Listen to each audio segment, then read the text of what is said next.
નમસ્કાર દર્શક મિત્રો, હું છું રૂપલ લુણેચિયા. સંપૂર્ણ ન્યૂઝમાં આપનું સ્વાગત છે. થરાદ નગરપાલિકાના સફાઈ કામદારોના લાંબા સમયથી પડતર પ્રશ્નોના નિરાકરણ માટે સમસ્ત વાલ્મીકી સમાજ ગુજરાતના આગેવાનોએ નગરપાલિકા ખાતે રજૂઆત કરી હતી. નગરપાલિકા પ્રમુખ સાથે બેઠક યોજી લેખિત અને મૌખિક રજૂઆત બાદ વિવિધ માંગણીઓ રજૂ કરવામાં આવી હતી. આવેદનપત્રમાં વસ્તી અને વિસ્તારના ધોરણે સફાઈ કામદારોની ખાલી જગ્યાઓ પર કાયમી ભરતી કરવાની મુખ્ય માંગ કરવામાં આવી હતી.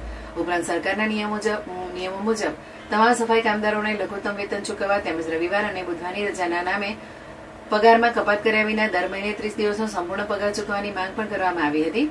સમાજના આગેવાનોએ ફરજ દરમિયાન ગમબૂટ, હાથમોજા, માસ્ક, સાવરણા, પાવડા, તગારા સહિતના જરૂરી સલામતીના સાધનો ઉપલબ્ધ કરાવવા રજૂઆત કરી હતી. ઉપરાંત ઉંમરના આધારે સેવામાંથી છૂટા કરેલા સફાઈ કામદારોના પાત્ર વારસદારોને નિયમ મુજબ રોજગારી આપવાની તેમજ વાલ્મીકી સમાજના લાભાર્થી પરિવારોને સરકારી આવાસ યોજનાનો લાભ મળે તેવી માંગ પણ કરવામાં આવી હતી. સમસ્ત વાલ્મીકી સમાજ ગુજરાતના પ્રદેશ પ્રમુખ જીતુ બારૈયાએ જણાવ્યું હતું કે રોસ્ટર પ્રથાના કારણે ઉભા થયેલા પ્રશ્નોનું નિરાકરણ લાવી સ્થાનિક સફાઈ કામદારોને કાયમી રોજગારી અને લઘુત્તમ વેતનનો લાભ મળવો જરૂરી છે.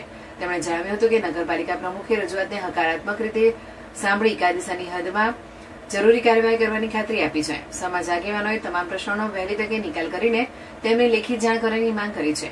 જો સમય મર્યાદામાં યોગ્ય કાર્યવાહી કરવામાં નહીં આવે તો આગામી સમયમાં ઉગ્ર આંદોલન કરવામાં આવશે તેવી ચીમકી પણ ઉચ્ચારવામાં આવી છે.